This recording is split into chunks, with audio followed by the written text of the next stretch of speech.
No one has ever seen anything we've ever done before. That's right. All they know is we have 7,000 of these videos and they don't know it's our first video. Hi. Hi, welcome to An Eye for Film, everybody. I am Nolan and this is Tackett. Hi, we are... Cut.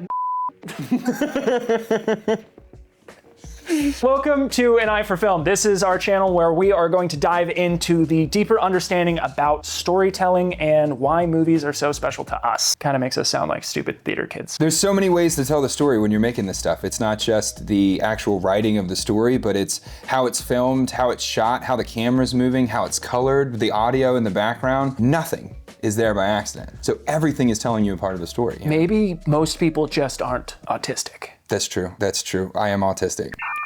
And on to the show.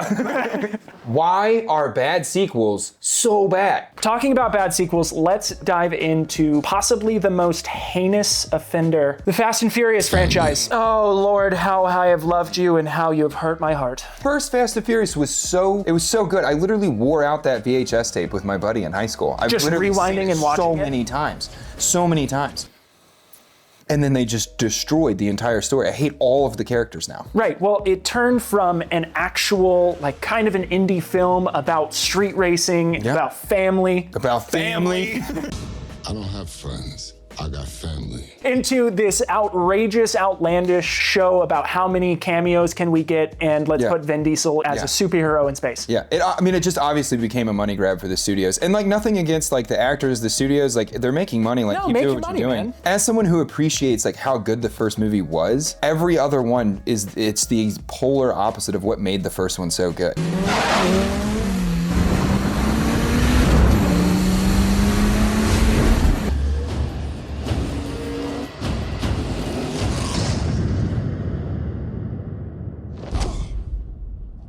And they had such a cult following after the first one, they just monetized it through dog shit through the rest of the movies. They just made the Marvel movies. I can do this all day.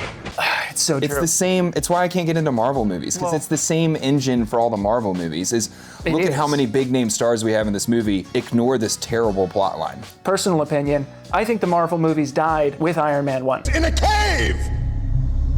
With a box of scraps! Yeah, just the first one. The first Iron Man was so good, and it ends with him sitting there going, I am Iron Man. I am Iron Man. Yeah. And then it's just conclusion, Yeah. and it was great. It was chef's kiss. Because the story had a character development to it. And there was a beginning and an end, and it answered a question for you. You got something from it. You learned something about yourself. What did you get out of Infinity War? Don't worry. She's got help.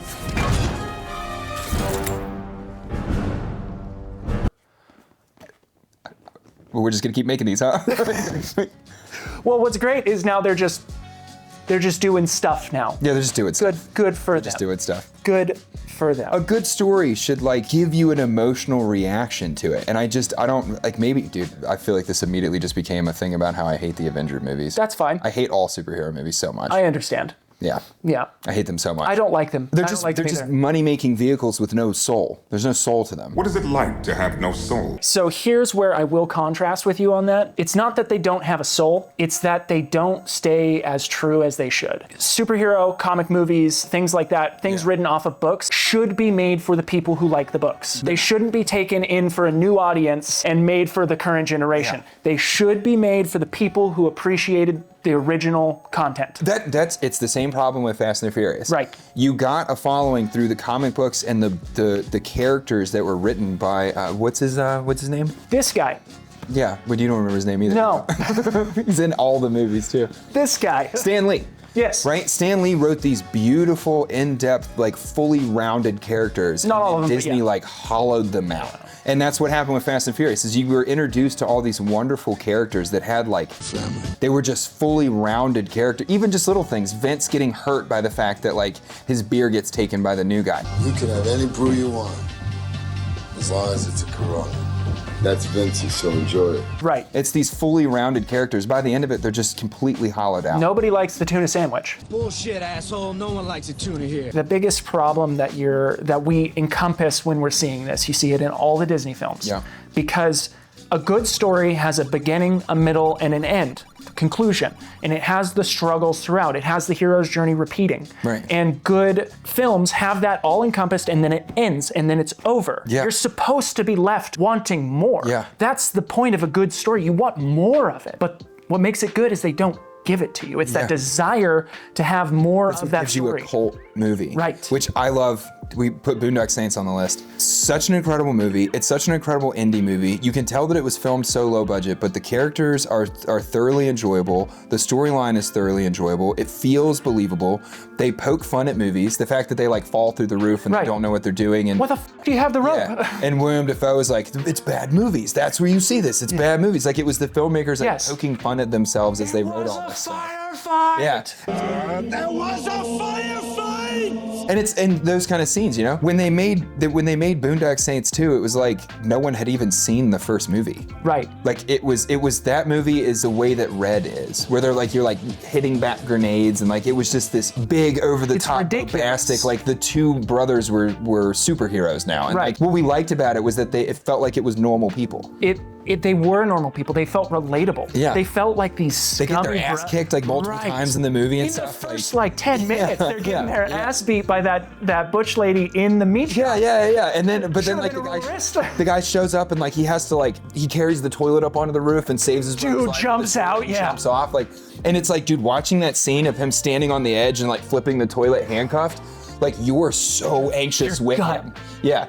The second that you make him a flying superhero, you just lose everything that made Boondock Saints good. It was gritty and it felt like I could do it. Right. It felt like each situation that they fell into, they were trying to plan for something better, and then they just fell it just fell backwards through it because like, they somehow. kept up. Right? The first one, when they go and take out that room full of like mafia dudes, they fall through the roof and everything goes haywire, and they try and solve it the best they can with spinning around. The way they wrote it too, like they very intentionally made it to where like kind of the punchline was that these guys don't know what they're doing. Right. And they had to have someone that put them into the criminal underworld.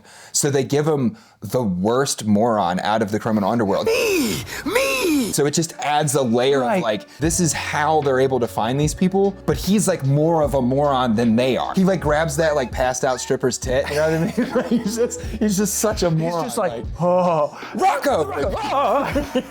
Shoots the cat. Dude, the cat. He just slams on the table and paints the cat on the wall. That's such a good scene. It doesn't sell them as superheroes. It doesn't sell them as like they're too good to fail. Like it sells them as real. They're real. And they're drinking. Like there's something about it. Where's the Marvel movie where Batman like wrecks the Batmobile by accident? Give me that version of Batman. Right. Which was kind of had that. In the Batman Begins, you kind of have that. You kind of got it. He felt like a real person. A little bit more. Just imagine for a second, if you will, you watch the movie Troy. City's burning. Brad Pitt is dying because he took an arrow to the heel and 7 arrows to the chest. Boom. Movie ends. Paris and Briseis escape. City burns down, gets sacked. Achilles dies. Movie over. Yeah. Then, 20 years later, all of a sudden, boom, Troy 2, new city, Achilles is back. It's 2025, so he's a black woman. I, for one, pissed because the movie was concluded. What are you trying to do? Confirms the worst. Somehow Palpatine returned. What the f*** is that? Yeah, it's when you can tell that it's just a money grab. What inspired you to build a second Krusty Krab right next door to the original? Money! You're just immediately disappointed. And that's the upsetting part. Yeah. The people who work on these films, I want to be very clear about this. The people making these films are putting their heart and soul into it. A lot of the actors are doing their absolute best. The film crew, the lighting, all of them, they're putting their heart and souls into this. So what you see is the greed, and the greed is ruining the storytelling. You see it with pretty much all the Disney films. A Disney film is almost perfectly made, especially the old ones. Yeah. Right? It's a beautiful story taken through, and they were like, wow, we made so much money on that. Let's make a second one after they've concluded the story, and almost nobody has watched Cinderella 2, The Lion King 2, Mulan 2. You know what I'm saying? Like all of these great films are taken by the studios, you know. It's just money people. It's just money men, business people that they don't understand or appreciate the art in the storytelling. No, I can respect it to some degree because it is a business. It is a business, but the art has to take the front seat. And that's what you see in a lot of films that are ended beautifully, especially like Christopher Nolan films or Tarantino, which we'll be talking about next week. Not next week, whenever we make it. Maybe right now. You don't know us. You don't know. You're not my real dad. I don't work for you. The perfect ending. Yeah. So Perfect ending. tune in. And hey, guys, if you like this, thank you for being here. Please like, comment, share, subscribe. All those things, mainly just subscribe and share. Those are the most important things, really, because it's free. Even if you just click the share button, that helps. Or you sign into your burner YouTube account and watch it again. What's up? Break the system. Don't break the system. Fight the system. That's what I'm saying. Gang, gang. Gang, gang. Is that gonna be our sign off? Gang, gang. Gang, gang. Gang, gang. Gang, gang. Gang, gang, guys.